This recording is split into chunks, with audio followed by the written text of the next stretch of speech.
Hello दोस्तों, कैसे हैं आप लोग। आशा करता हूँ आप लोग बहुत अच्छे होंगे। आप सभी दोस्तों का स्वागत है आपका अपना यूट्यूब चैनल यूनिक एकेडमी पे। मैं राहुल कुमार आज बात करने वाला हूँ दोस्त NCERT क्लास 7 साइंस चैप्टर 5 को लेकर के आया हूँ, जिसमें है भौतिक और रासायनिक परिवर्तन। ठीक है दोस्त, चैप्टर का नाम है, जिसमें हम पहले जो बात करेंगे भौतिक परिवर्तन के बारे में दोस्त बात करेंगे एक एक स्टेप का। देखिए भौतिक परिवर्तन क्या है। फिजिकल चेंज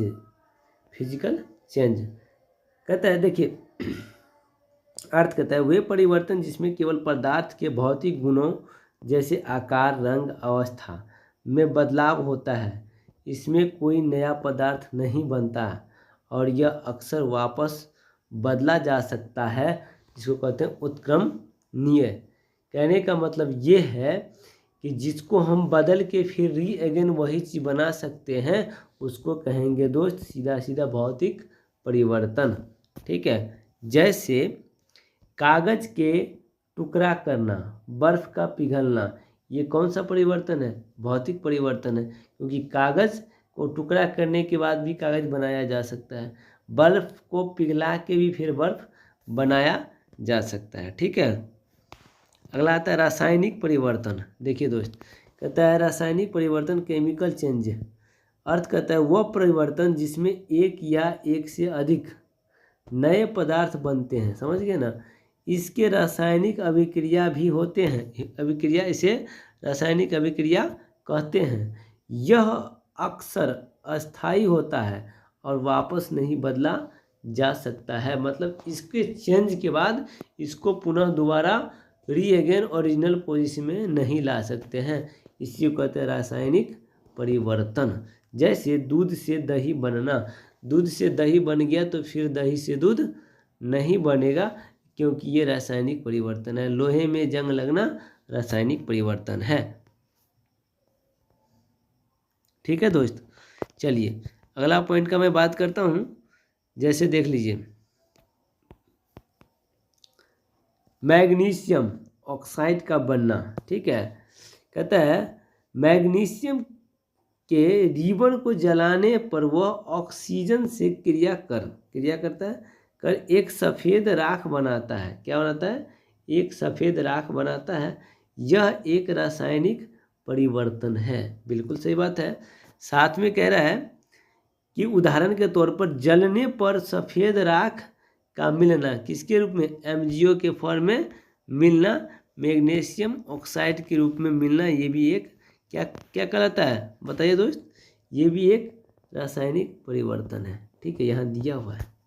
ठीक है, साथ में देखिए तीसरा नंबर प्रश्न कह रहा है, तीसरा नंबर टॉपिक बोल रहा है लोहे में जंग लगना। इसका अर्थ क्या है? जब लोहा हवा की ऑक्सीजन पर नमी,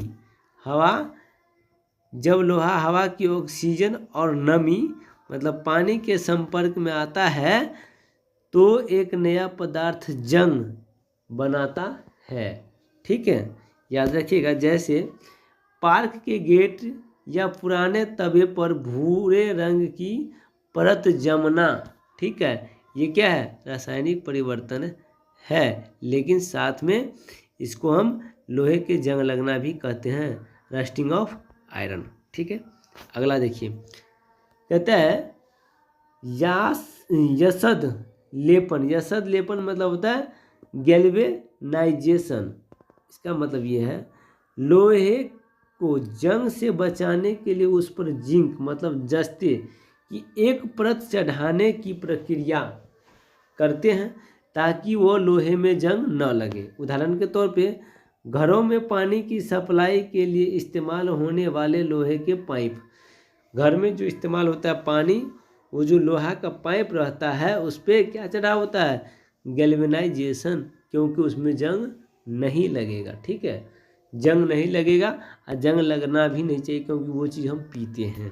ठीक है, इसको कहते हैं यशद लेपन, गैल्वेनाइजेशन। क्रिस्टलीकरण, देखिए क्रिस्टलीकरण कहता है अर्थ किसी पदार्थ के गर्म संतृप्त विलयन से उसके शुद्ध और बड़े आकार के क्रिस्टल प्राप्त करने की प्रक्रिया, यह एक भौतिक परिवर्तन है। यह एक कौन सा परिवर्तन है? भौतिक परिवर्तन है, क्योंकि जहाँ आकार की बात करता है, रंग की बात करता है, तो समझिएगा वो भौतिक परिवर्तन है। एज फॉर एग्जाम्पल, उदाहरण के तौर पर समझिए दोस्त, समुद्र के पानी से नमक के क्रिस्टल या कॉपर सल्फेट के सुंदर नीले क्रिस्टल बनाना, ठीक है, ये भी क्या किसका उदाहरण है? क्रिस्टलीकरण का। जैसे अगला पॉइंट का मैं बात करता हूँ दोस्त, सिरका और बेकिंग सोडा की क्रिया। अर्थ समझिए, जब सिरका एसिटिक एसिड और खाने का सोडा, देखिए जब सिरका और खाने का सोडा, जिसको कहते हैं सोडियम हाइड्रोजन कार्बोनेट, मिलते हैं तो कार्बन डाइऑक्साइड CO2 गैस बनती है। समझे क्या कहने का मतलब? सिरका और खाने का सोडा मिलते हैं तो कार्बन डाइऑक्साइड गैस बनती है। याद रहेगा दोस्त। जैसे उदाहरण के तौर पर, मिश्रण में बुलबुलों का उठना, मिश्रण में बुलबुलों का उठना, जब ये मिश्रण होगा ना सिरका और खाने का सोडा, तो उसमें उस टाइम क्या होता है? उस मिश्रण में बुलबुले का उठना, मतलब बुलबुला गज बनता है। ठीक है, जैसे देखिए अब आगे का पॉइंट समझिए, कहता है चूने के पानी का दूधिया होना। ठीक है, चूना का पानी दूधिया, दूध जैसा क्यों हो जाता है? और समझिए, जब कार्बन डाइऑक्साइड गैस को ताजे चूने के पानी में प्रवाहित किया जाता है तो कैल्शियम कार्बोनेट बनने के कारण पानी दूधिया हो जाता है। यह CO2 की पहचान का परीक्षण है। यह क्या है? CO2 के पहचान का परीक्षण है। ठीक है दोस्त। जैसे अगला हम पॉइंट की बात करता हूँ, स्टेनलेस स्टील का बारे में देखिए। अर्थ समझिए, स्टेनलेस स्टील बहुत सुने होंगे। लोहे में कार्बन, क्रोमियम, निकल और मैग्नीज जैसी धातुएं मिलाकर बनाया गया मिश्रण जिसमें जंग नहीं लगता है।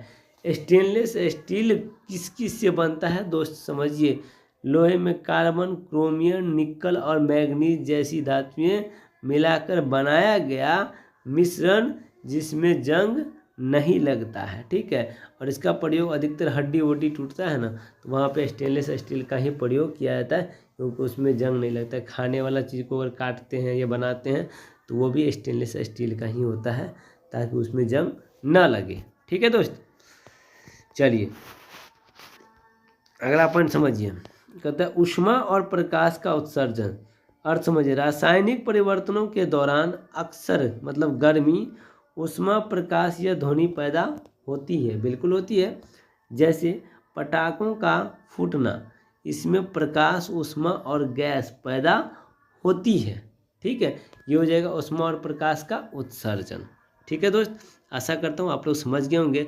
अगर आप नए हैं तो please like, subscribe and share जरूर कर दीजिए, और हर एक भाई तक, हर एक बहन तक पहुँचा दीजिए कि इस बार हमारा एक सीट पक्का है। BPSC TRE 4 का शंखनाद हो गया है, वो बहुत जल्दी ही आपको लगभग नोटिफिकेशन मिलने के लिए तैयार है। आप लोग अपने पढ़ाई में बेहतरीन रूप से लग जाइए, क्योंकि इंतज़ार की घड़ी बहुत लंबी होती है और इंतज़ार करना भी नहीं है। आप अपने कामों पे ध्यान दीजिए, बाद बाकी आपको अपने जगह पे ही मिलेगा। बहुत बहुत धन्यवाद दोस्त, थैंक यू।